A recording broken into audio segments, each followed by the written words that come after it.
Ya, apalagi kalau tinggal di tempat yang dalam setahun ngabisin waktu sampai ratusan jam di jalan.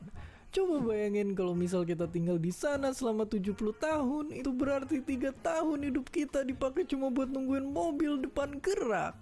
Gila banget. Masalah ini juga yang bikin pemerintah Indonesia rugi triliunan rupiah, udara jadi kotor, sampai warga-warganya pada stres.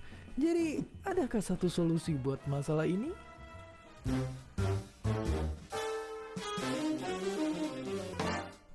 Oke, sebelumnya ada yang pernah lagi naik mobil terus kendaraan di depan tiba-tiba berhenti? Awalnya mungkin kita ngira ada lampu merah atau malah kecelakaan. Tapi pas makin maju malah nggak ada apa-apa. Iya, kejadian ini disebabin sama satu fenomena bernama Phantom Traffic Jams. Fenomena ini kejadian pas kita nginjek rem yang bikin mobil di belakang ikutan ngerem, begitu juga belakangnya, sampai jalanan akhirnya macet. Ya, sungguh nyebelin. Jadi, apa yang harus dilakuin?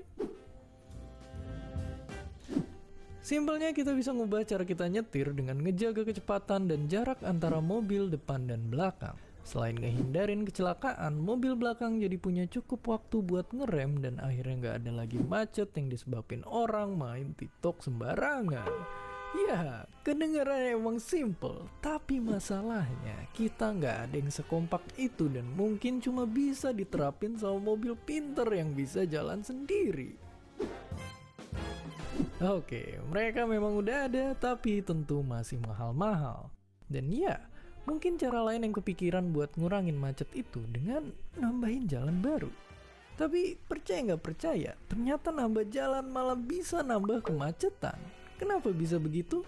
Simpelnya, karena sebuah fenomena yang bikin orang-orang ngira jalan baru bakal nyingkatin waktu perjalanan dan bikin mereka ikut ke jalan itu semua. Padahal malah sebaliknya. Contohnya kayak di jalan raya di Amerika ini yang malah tambah macet setelah jalurnya ditambah. Dan siapa sangka solusi yang bisa dilakuin malah sebaliknya, ngurangin jalanan. Langkah ini bikin orang jadi milih cara lain buat berpergian dan akhirnya ngurangin pengguna jalan.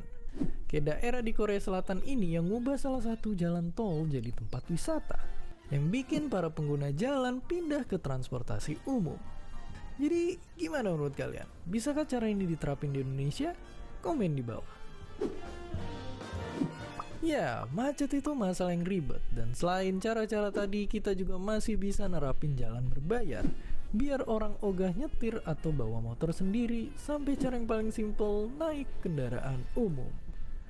Tapi gimana menurut kalian? Manakah solusi terbaik buat ngilangin macet? Dan seperti biasa, terima kasih.